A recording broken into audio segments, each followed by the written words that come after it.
What is up, you guys? In today's video, we're going to talk about how to keep all of your fingers as a woodworker. Let's dive into safety principles that are going to keep you safe and make sure that you enjoy this trade for years to come. Let's dive in. All right, welcome back to the podcast. Welcome back to the channel. As always, I'm super excited that you're here and you're learning, you're growing, not only as a woodworker, but also as a business owner. And so this channel is designed to not just give you the next tool recommendation, but we're designed to help you with business principles that's going to change your business and change your life. But I want to spend some time talking about safety inside of your shop and why it's so important and how one misstep can change your life forever, right? If you're friends with any woodworkers, if you're friends with any guys that have been in the industry for a long time, most of them have made mistakes and gotten cut, gotten seriously injured, or might even be missing a couple digits, right? The number one reason is because they just made mistakes. They weren't thinking things through typically, and there were maybe things that they didn't understand or didn't know. Real quick, I got to tell you a crazy story before I dive into these principles. About 5 or 6 years ago, I traveled up to a local sawmill and I was going to go pick up some lumber. It was unique lumber that I was having them cut for me. They were cutting beams and doing some different things. And I walked into the office at this lumber mill, and this kind of old grumpy man, he said, yeah, here's what you need. And he's writing this stuff down on a piece of paper. He's like, all right, here, take this and go give it to the guy on the forklift out there. I said, okay. So I walked out, found the guy on the big forklift, and this is old, weathered looking man. I said, hey, I need a few things cut. He told me to come give you this list. And when the guy went to grab the list from me, he didn't have the top of his thumb or the top of these 2 fingers. Okay, so he was missing 3 fingers. He just had nubs on all 3. So he grabbed with his nubs, grabbed my piece of paper, and he's reading it. He's looking at it and goes, okay. He sat it on his lap and he put the forklift in park or neutral or whatever. And then he went to get off the forklift and he grabbed the little handle right here to get off. And I looked and he was missing his thumb and 3 fingers on that hand. This guy, I guess, had worked at this sawmill his whole life, and he literally had 3 good fingers left. That's all he had. And I had never seen anything like that in my life. It blew my mind, right? So I say that as an example of let's stay safe out there, okay? Also, it's a crazy story. It blew my mind. I'll never forget it. So let me give you 5 principles today that are really going to help you stay safe inside of your shop, okay? Especially as a beginner, or maybe someone that you've been in the shop for years and you just need a refresher on these things. Here we go. Number 1, this is the most important principle I can give you, and that is this. Maintain a healthy fear of your tools at all times. The number 1 reason that we get hurt in the shop is that we don't have a healthy respect or fear of how much damage these tools can do to us.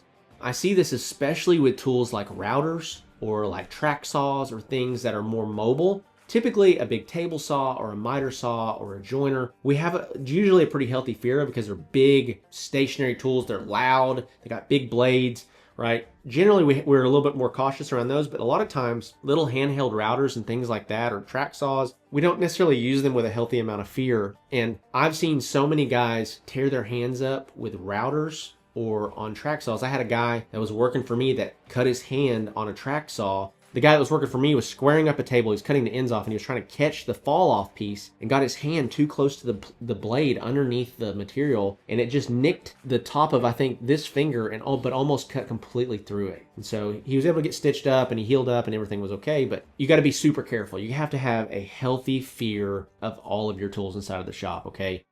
All right, woodworkers, I've got a challenge for you. It's called the 5K in 30-Day Challenge. Join the Woodworking Business Accelerator program, follow exactly what we teach you to do, implement the systems, the processes, the sales scripts, and if you close $5,000 in new custom furniture sales in your first 30 days, we're gonna give you your program fee back.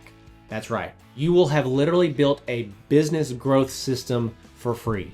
So why would I do this? Well, because I would rather actually put my money where my mouth is and win only if you win than just asking you that you should just simply trust me. So if you're ready to build a business that funds your life and not just your hobby, this is your chance to build it without any risk. Check it out, link in the description below. With that, let's get back to the video. Number 2, anytime you turn on a piece of machinery, that should be a cue in your mind to slow down. Now, I know sometimes we get behind or we're working frantically in the shop or trying to get stuff done. But one of the phrases that I've lived by inside of my custom furniture business and helping all of our clients inside of the Woodworking Business Accelerator program is that there's times to go fast and there's times to go slow. And so one of the most important times to go slow is when you have flicked on a piece of machinery. And so if you are in a hurry and you're trying to do things, if you just turned on that table saw, you need to pump the brakes, my friend, for the next 15 or 20 seconds while you make that cut, and then you can get back into frantic mode, okay? Anytime that you have a saw blade moving, you need to slow down. You need to be methodical, and you need to keep your hands away from the blade. Also with this, I see a lot of guys that are trying to cut little itty bitty pieces of material, and you have no control, right? So make sure that if you're using a table saw, using a miter saw, you're cutting a piece that's big enough that you can actually control it, which leads me into my third point. Make sure that the workpiece is secure while cutting it. I've seen this happen so many times where someone's trying to run a piece through a joiner, or someone's trying to hold an itty bitty piece of something and cut it with a miter saw, or they're trying to push a little itty bitty piece through a table saw, and the work piece is not secure. You don't have a push stick, or you don't have what you need to get your hands out of the way to secure that work piece, okay? So if you don't feel comfortable when you're about to make the cut, don't make the cut. Okay, find another solution so that you don't have something that kicks back, or a blade that kicks off, or something that happens and catches your fingers, because it happens that fast and your fingers are gone. Number 4, this one is super, super, super important, and that is learning and developing your knowledge around certain types of blades and grain structure and how they work together or don't work together. Okay, so typically miter saw blades are used to be cut against the grain. They typically have a higher tooth count. They're used to be cut against the grain. Table saw blades have a lower tooth count, and they're meant to be cut with the grain.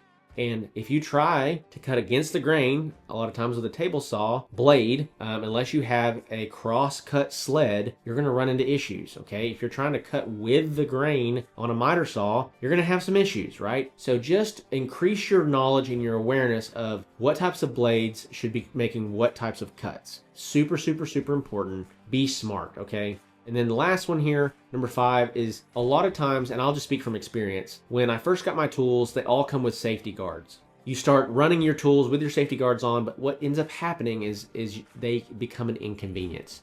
You're like, man, I got to work around the safety guard. I don't want to work around the safety guard. I just want to get this thing cut. Guys, number 5, use your safety guards. These are designed to keep you safe, to make sure that you keep all your digits, that you're not getting work pieces that are kicked back on you. Just be smart out there, okay?